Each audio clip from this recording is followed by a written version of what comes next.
26/11 हमले को लेकर इजराइल की तरफ से आया ऐसा बयान कि आ गए सबकी आंखों में आंसू। 26/11 हमले पर भारत के लिए इजराइल का बड़ा बयान।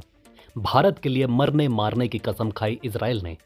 इस दुनिया में आतंकवाद का सफाया करने धरती पर बने हैं भारत और इजराइल। यूरोप में इस्लामोफोबिया की हुई शुरुआत। यूरोप के जिस नेता ने किया था नुपुर शर्मा का समर्थन, अब वही बन बैठा इस देश का राष्ट्रपति। इस्लामिक देशों के लिए यूरोप से आ रहा है सबसे बड़ा खतरा। यूरोप में कुछ ऐसा होने वाला है जो इस्लामिक देश सह नहीं पाएंगे। दोस्तों, भारत और इजराइल दोनों ही देश वर्तमान में ऐसे देशों से घिरे हुए हैं जहां पर बढ़ता आतंकवाद इन दोनों देशों के लिए समस्या पैदा कर रहा है। और बढ़ते आतंकवाद की समस्या को देखते हुए बीती 26 तारीख को पूरी दुनिया ने मुंबई 26/11 आतंकी हमले को याद करते हुए शोक प्रकट किया। और इसी मौके पर इजराइल की तरफ से ऐसा बयान आया जिसने ये साबित कर दिया कि सच में भारत और इजराइल पक्के दोस्त हैं और दोनों ही देश एक ही मकसद के साथ इस धरती से आतंकवाद को सफाया करना चाहते हैं।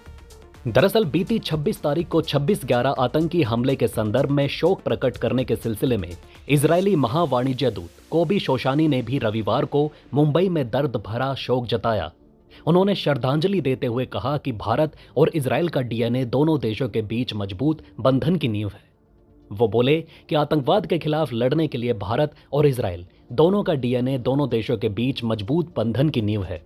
इसके साथ ही उन्होंने मुंबई में 26/11 के हमले की तुलना हमास के हाल ही में 7 अक्टूबर को इजराइल पर किए गए हमले से की।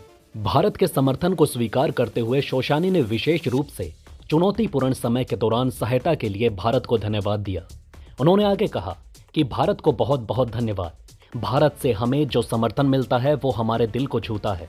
युद्ध के पहले दिन अमेरिकियों और आपकी अनुमति से अमेरिकी राष्ट्रपति बाइडेन ने 2 वाहक और 1 परमाणु पनडुब्बी भेजी। हम इसे कभी नहीं भूलेंगे। तो वहीं इजराइल के राजदूत ने भी 26/11 आतंकी हमले पर बयान देते हुए मुंबई के हमलों की तुलना 7 अक्टूबर को इजराइल पर हमास के हमले से की। उन्होंने कहा कि ये एक भयानक घटना है जब लोग आपके घरों में जीवन को बर्बाद करने के लिए आते हैं।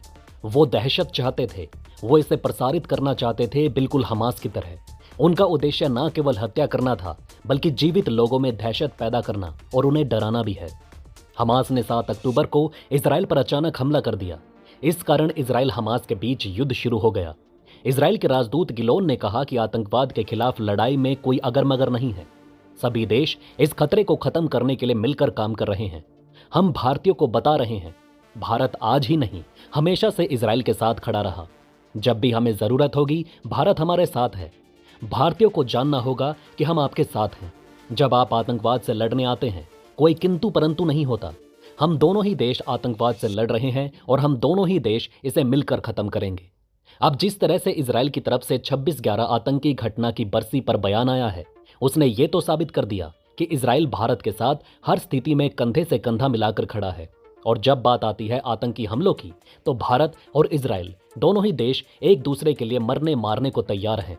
और यकीनन अब जिस तरह से पूरी दुनिया में आतंकवाद बढ़ रहा है और पूरी दुनिया में जिस तरह से आतंकवादी संगठनों के द्वारा भारत और इजराइल को स्पेशली टारगेट किया जा रहा है, उसको देख इन दोनों देशों को सच में साथ आने की सख्त जरूरत है।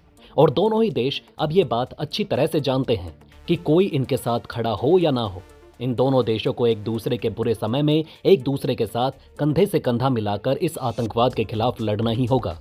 और अब ऐसा लग रहा है कि पूरी दुनिया अब इस बढ़ते आतंकवाद से काफी परेशान है। जहां अब यूरोप में हमने देखा कि धीरे धीरे इस्लामोफोबिया बढ़ता जा रहा है। दरअसल इस समय यूरोप के एक देश से एक ऐसा नेता चुनकर आया है जिसने नुपुर शर्मा के बयान को लेकर अपना समर्थन दिया था, जो कि इस्लामोफोबिया को मानता है। और अब ऐसा लग रहा है कि धीरे धीरे पूरे यूरोप में यह समस्या देखी जा रही है।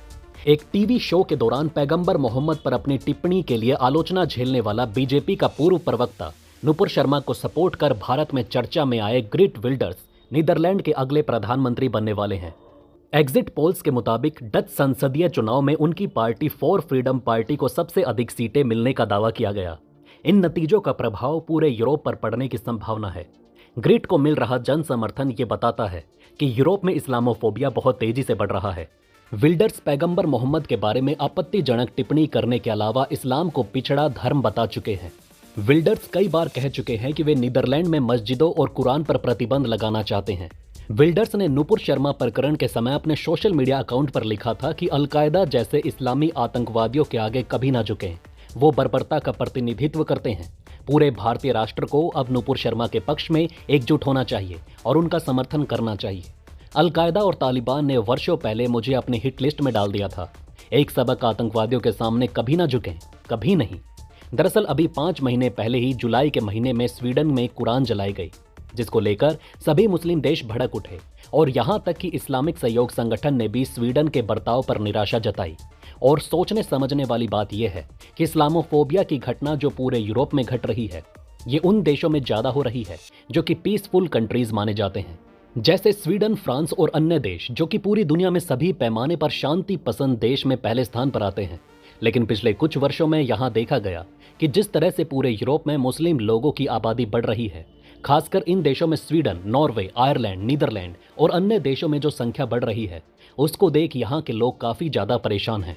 उनको ये डर है कि मुस्लिम लोगों की बढ़ती जनसंख्या न केवल उनके अपने धर्म बल्कि उनके समाज के लिए भी एक बहुत बड़ा खतरा है।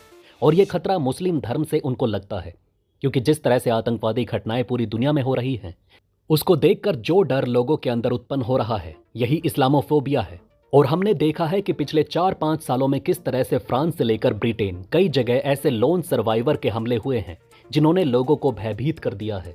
कभी ब्रिटेन या फ्रांस की सड़क पर एक ट्रक के द्वारा अचानक 20 लोगों को कुचल देना, तो कभी बीच मेट्रो स्टेशन में लोगों पर अचानक से चाकू से हमला करना।